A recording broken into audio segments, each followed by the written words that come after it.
প্রিয় দর্শক মন্ডলী, আপনারা দেখছেন আমরা যে বিস্ময়কর একটা ঘটনা আমরা দেখতে পেয়েছি। তালার মাঠে যে বিগ ম্যাচ, একটা আকর্ষণীয় ম্যাচ দেখার জন্য দূর দূরান্ত থেকে সকলে ছুটে গিয়েছিল খেলা দেখার জন্য। এবং ওই ম্যাচের সবচেয়ে আকর্ষণীয়ময় একটা ঘটনা যেটা আমরা দেখছিলাম, টাওয়ারের মাথায় একটা সুন্দর একটা মানে মাসুদ রানার একটা ভিডিও আমরা দেখছি, সারা বিশ্বময় জুড়ে ভাইরাল হয়ে গিয়েছে। এজন্য আমাদের আটুলিয়ার কৃতি সন্তান, আমরা তার কাছে চলে এসেছি, আমরা তার কাছ থেকে কিছু জানবো। হ্যাঁ মাসুদ সাহেব, কেমন আছো? ভালো আছে। আলহামদুলিল্লাহ।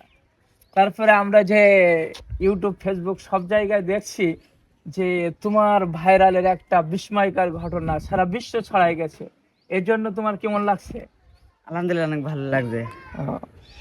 এরপরে আমরা যে ঘটনাটা সরাসরি ইউটিউব ফেসবুকে দেখছি যে তালা চরে মাঠে একটা বিগ ম্যাচ ছিল, ফাইনাল ম্যাচ, এবং সেই ম্যাচ দেখার জন্য আমরাও অবশ্যই গিয়েছিলাম।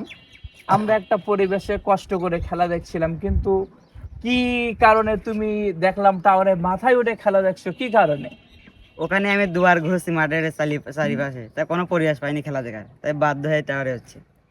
আচ্ছা, তাই বলে এত উঁচু টাওয়ার কিভাবে উঠলে? নাকি আমরা তো নিচের থেকে আমরা মোবাইলে যখন দেখছি, এটা দেখেই তো আমরা ভয় পেয়ে গেছি যে এই টাওয়ারের মাথায় ওঠা তো সম্ভব না। তারপর কিভাবে উঠলে ওই মাথায়? ওটা প্রথমে ঘুরাই হচ্ছিলাম, তাই মনে হচ্ছে আইটু উপরে উঠলে ভালো খেলা দেখা যাবে। এইভাবে এইভাবে উঠতে উঠতে একদম উপরে উঠে গেছে।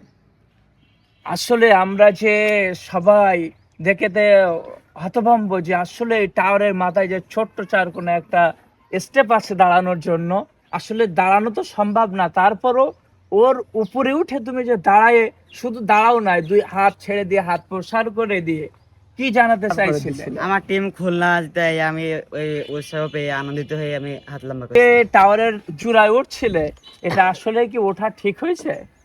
মোটেও না। হ্যাঁ, এটা আসলেই মোটেও ঠিক না। তারপরেও তুমি আনন্দে উল্লাসিত হয়ে মেতে উঠে ওই টাওয়ারের মাথায় উঠছো, যাক একটা আকর্ষণীয় ঘটনা সারা বিশ্ব জুড়ে দেখতে পাচ্ছি, এটা আমরা আনন্দিত। কিন্তু পরবর্তীতে এমন ধরনের রিস্ক কি আর নেবা? মোটেও না। হ্যাঁ, এটা নেওয়া ঠিক হবে না। এবং দর্শক, তুমি এই যে সারা বিশ্ব জুড়ে ভাইরাল হয়ে গেছো, সবার একটা ভালোবাসা পাচ্ছ, এই ভালোবাসার উদ্দেশ্যে দর্শকদের ভালোবেসে তুমি কি বলতে চাও? তোমার অনুভূতি একটু জানাও। আমি সুস্থ শরীর নিয়ে ওখান থেকে ফিরে আসতে পেরেছি, এতে আলহামদুলিল্লাহ।